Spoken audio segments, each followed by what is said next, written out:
আমাকে যে টপিকটা নিয়ে কথা বলতে বলা হয়েছে সেটা হচ্ছে governance, environmental sustainability and youth এম্পাওয়ারমেন্টের ইন্টারসেকশনটা। আসলে এখন যেই রেসপেক্টেই বলেন না কেন, আমরা একটা ইন্টারসেকশনেই আছি। আমরা 53-54 বছর এক ধরনের সমাজ ব্যবস্থায় ছিলাম, এখন আমরা আবার নতুন বাংলাদেশ গড়ার কথা বলছি। তো এটা একটা ক্রস রোড, একটা ইন্টারসেকশন, ওখানেই আমরা আছি। আমরা এক প্রজন্ম অন্য প্রজন্মের ভাষা বুঝবার চেষ্টা করছি, এক প্রজন্ম অন্য প্রজন্মের প্রত্যাশা বোঝার চেষ্টা করছি, আর অনাগত প্রজন্মের জন্য কথা বলছি। যখন আমরা এনভায়রনমেন্টাল সাস্টেইনেবিলিটি বলি, এটা আসলে এক প্রজন্মের ভাবনা না যে আমার জন্য নির্মল বাতাস থাকবে। এটা আমি বলি আমার পরের প্রজন্মের জন্য নির্মল বাতাসের জন্য। যখন আমরা বিশুদ্ধ খাদ্যের কথা বলি, বিষমুক্ত খাদ্যের কথা বলি, তখন আমি আসলে আমার পরের প্রজন্মের কথা ভেবেই বলি। আর আমার প্রজন্মে বা আমার আগের প্রজন্মে যারা ক্রমাগত অসুস্থ হচ্ছেন নানান জটিল রোগে, তাদের কথাও বলি যে এই জিনিসগুলো কেন হচ্ছে। তো আমরা এনভায়রনমেন্টাল সাস্টেইনেবিলিটির কথা বললে আমাদের কনজাম্পশন প্যাটার্নের কথা ভাবতে হবে, আমাদের ডেভেলপমেন্ট মডেলের কথা ভাবতে হবে, এবং আমরা ঠিক ট্র্যাকে আছি কিনা সেটা ভাবতে হবে। আমরা কি গভর্নেন্স যেভাবে চলছে তার সাথে মিলিয়ে এনভায়রনমেন্টাল সাস্টেইনেবিলিটির কথা বলবো, নাকি এনভায়রনমেন্টাল সাস্টেইনেবিলিটি অর সাস্টেইনেবিলিটি যে কোনো ক্ষেত্রে সেটার কথা বলবো, এবং সেই মোতাবেক আমরা গভর্নেন্সটাকে সাজাবো। আমার মনে হয় আগে আমরা কি চাই এটা যদি ঠিক করতে পারি, তাহলে গভর্নেন্সটা কিরকম হবে এবং সেইখানে ইউথদের রোল কি হবে সেটা আমরা ভাবতে পারি। কিন্তু আমরা এখন এমন একটা সময়ে আছি যখন ইউথরা একটা অনেক বড় ফ্যাক্টর হয়ে গেছে, এবং এটাই হওয়া উচিত ছিল অনেক বছর আগে থেকে। আপনি যখন এখন ইন্টারন্যাশনালি একটা প্রতি বছর একটা ক্লাইমেট কনফারেন্স অফ পার্টিস হয়, যেখানে প্রায় সকল রাষ্ট্রপ্রধানই যান, সেখানে আপনি যেরকম পৃথিবীর সবচেয়ে শক্তিধর দেশের রাষ্ট্রপতি কি বলল এটা শুনতে চান, একই সাথে তরুণ যে জলবায়ু কর্মী গ্রেটা থুনবার্গ সে কি বলল সেটাও শুনতে চান। এবং এটাই আমাদেরকে বলে দেয় যে সত্য কথার আসলে গুরুত্বটা কতটুকু। কারণ গ্রেটা থুনবার্গ যে কথাগুলো বলে সেগুলো অপ্রিয় হতে পারে, অনেকের জন্য অপ্রিয় হতে পারে, কিন্তু সেগুলিই আসলে সত্য। এবং প্রতিবারই সম্মেলনের পরে তরুণ জলবায়ু কর্মীরা বলে যে এই সম্মেলনটা হচ্ছে আমাদের ভবিষ্যতের মাথায় একটা পেরেক ঠুকে দেওয়া, আমাদের সুস্থ ভবিষ্যতের দিকে একটা কবর রচনা করে দেওয়া। তার মানে হচ্ছে আমরা যে জেনারেশন কথা বলি তার সাথে পরের জেনারেশনের প্রত্যাশার অনেক অমিল আছে। সেই জায়গাটাতেই আসলে গ্যাপটাকে আমাদের মিনিমাইজ করতে হবে।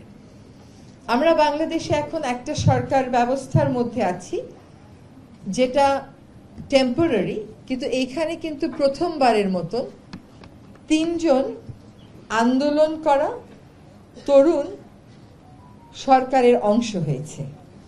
এবং আমার আপনাদেরকে বলতে কোনোই দ্বিধা নেই যে আমরা যখন ক্যাবিনেট মিটিংয়ে বসি, ওদের ইন্টারভেনশনগুলো খুব শার্প হয় এবং খুব প্রিসাইজ হয় আর খুব টু দ্য পয়েন্ট হয়, কারণ ওরা আসলে জানে যে ওরা কি চাচ্ছে। আমরা আমাদের লাইফের অনেকটা সময় কিন্তু আমরা নানান রকম অ্যাডজাস্টমেন্টের ভিতর দিয়ে পার করে ফেলেছি, ফলে অনেক অন্যায়ের বিরুদ্ধে আমরা প্রতিবাদ করতে আমাদের মধ্যে অনেকেই সংকোচ বোধ করেন। কেন তরুণেরা আমাদেরকে একটা 5ই অগস্ট এনে দিতে পারলো? কারণ তারা সকল মোহের ঊর্ধ্বে গিয়ে ভয়কে জয় করে রাস্তায় দাঁড়িয়েছিল। এই ভয়টাকে আমরা জয় করতে পারি না, কারণ আমরা যে গভর্নেন্সে অভ্যস্ত সেই গভর্নেন্স আমাদেরকে ভয়কে জয় করার কথা শেখায় না, বরং ব্যালেন্সের কথা শেখায়। আমাদের এমন একটা গভর্নেন্স লাগবে যেখানে আমরা ইয়েস বলবো, যেখানে আমরা নো বলবো এবং যেখানে আমরা ব্যালেন্স করব। কিন্তু আমাদের গভর্নেন্স আমাদেরকে এতদিন কেবল ইয়েসই বলতে শিখিয়েছে আর ব্যালেন্সই করতে শিখিয়েছে। আমাদের গভর্নেন্স আমাদেরকে নো বলতে শিখায় নাই। সমাজ হিসাবে আমাদেরকে দাঁড়িয়ে কোনো কোনো জায়গায় নো বলতে হবে।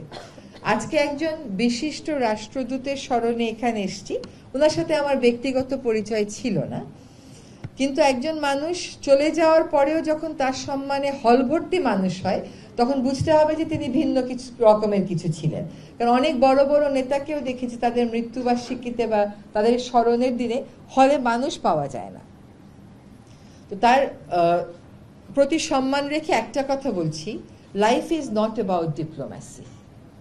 শুধু ডিপ্লোম্যাসি দিয়ে লাইফের সমস্যার সমাধান হয় না, শুধু ব্যুরোক্রেসি দিয়ে লাইফের সমস্যার সমাধান হয় না।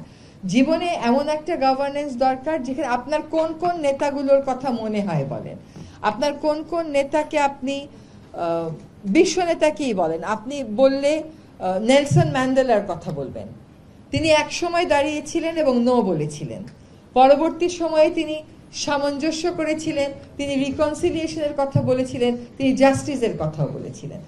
কাজে বাংলাদেশের গভর্নেন্স বলতে আসলে আমরা কি বুঝি? আমরা কি আমলাতন্ত্র বুঝি, নাকি জুডিশিয়ারি বুঝি, নাকি পুলিশ বুঝি, নাকি বৃহত্তর পরিসরে আইন শৃঙ্খলা বুঝি? গভর্নেন্স কি মানুষকে ছাড়া গভর্নেন্স? একটা সচিব যা স্বাক্ষর করবে এটা গভর্নেন্স, নাকি মানুষ যা বলবে এটাও গভর্নেন্সের অংশ? আমি আসলে মানুষের প্রত্যাশার সাথে এই যে কটা সেক্টরের নাম বললাম সেটার সংযোগের জায়গাটা বাংলাদেশে দেখতে পাই না। সেটার মেকানিজম বাংলাদেশে টোটালি অ্যাবসেন্ট, যার জন্য বলা হয় যে এই যাবৎকাল পর্যন্ত আমাদের গণতন্ত্র ছিল একদিনের গণতন্ত্র, আমরা কেবল গিয়ে ভোটটা দিয়ে আসতাম, সেটাও তো কত বছর দিতে পারিনি। তো আসলে আমি যেটা চাইবো সেটাই আমার শাসকেরা করবেন, এটাই আমি গভর্নেন্স মনে করি। আমি মনে করি এই মুহূর্তে তরুণেরা সেরকম একটা যাত্রাতেই আছে।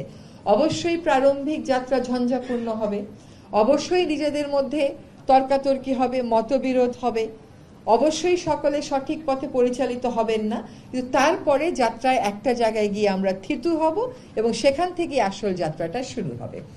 একটু এনভায়রনমেন্টাল সাস্টেইনেবিলিটির কথা বলি। আমি এখন যেখানেই যাই, লোকে সম্মানেই হোক, বুঝেই হোক, ভয়েই হোক, আমার সামনে প্লাস্টিকের বোতলটা দেয় না। কিন্তু আপনাদের এখানে আসলাম, নর্থ সাউথ দেশের অন্যতম শ্রেষ্ঠ বিদ্যাপীঠ, এখানে প্রতিটা টেবিলে প্লাস্টিকের বোতলটা দেখে আমিও বুঝতে পারলাম না যে আমি লজ্জিত হব, নাকি দুঃখিত হব, নাকি রাগ হব। এটা নর্থ সাউথের কাছে কোনোভাবেই কাম্য নয়। একটা প্লাস্টিকের বোতল খুলবেন, 2 চুমুক পানি খাবেন, বোতলটা ফেলে দিয়ে চলে যাবেন। এই বোতল 100 বছরেও পৃথিবীতে মিলাবে না। এটা ফেলে দেবেন কোথায়? কেউ কেউ বলবে রিসাইক্লিং হয়, ওটা আসলে রিসাইক্লিং এর ধারে কাছেও কোনো কিছু না। কারণ এই বোতলটা বানাতে যেই পরিমাণ কেমিক্যাল ইনপুট দেয়া হয়েছে, ওইটাকে রিসাইক্লিং এর সময় আপনাকে আলাদা করতে হবে। বাংলাদেশে সেরকম টেকনোলজি আছে বলে আমার জানা নেই। কেন আমরা জগে পানি খেয়ে সারা জীবন বড় হয়েছি না? তো জগে কেন পানি রাখা যায় না এটা বুঝতে পারলাম না। সাস্টেইনেবিলিটির সাথে কনজাম্পশনের একটা অনেক বড় সম্পর্ক আছে। আপনি পৃথিবীকে যতটা দেন, পৃথিবী ততটা নিতে পারে কিনা, আর পৃথিবী আপনাকে ততটা দেওয়ার আসলে তার ক্ষমতা আছে কিনা, এটাও তো ভাবতে হবে।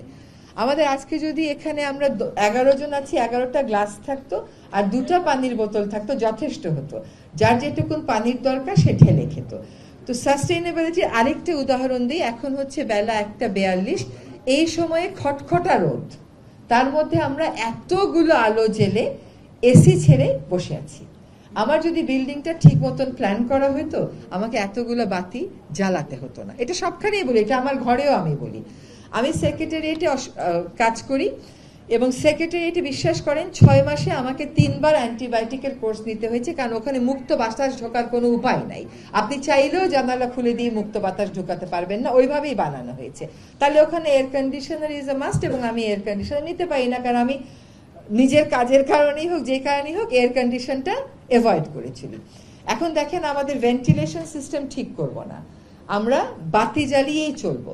তারপরে সরকারকে বলবো লোডশেডিং কেন হয়, সরকার বলবে আমার তো তুলবার মতন কয়লা অত নেই, আমার তো গ্যাস এখন ইম্পোর্ট করতে হচ্ছে, আমি তাহলে তোমাকে এত বিদ্যুৎ কোথা থেকে দিব? এখন আমি সবটাই সরকারের উপর ফেলে দেব, নো ম্যাটার হোয়াট, আমার 24 ঘন্টা বিদ্যুৎ লাগবেই। কিন্তু বিদ্যুতের অপচয় রোধ করার কথা আমরা কেউ ব্যক্তি পর্যায়ে ভাববো না। আমাকে দেখলেই জিজ্ঞেস করবেন হর্ন কেন বাজে গাড়িতে, আপনি কেন বাজান? আমি তো যে আপনার হর্ন বন্ধ করব না, আমি আইনটা প্রয়োগ করব। আপনার হর্ন বন্ধ করার দায়িত্ব আপনার, আপনার ট্যাবের পানি ছেড়ে দাঁত ব্রাশ না করার দায়িত্ব আপনার। ফলে আমাদের জীবনটা নিয়েও আমাদের ভাবতে হবে। এবং এখানে তরুণদের একটা বড় বিষয় আছে, আমরা সকলেই একটা কমফোর্ট জোনে পৌঁছে গেছি।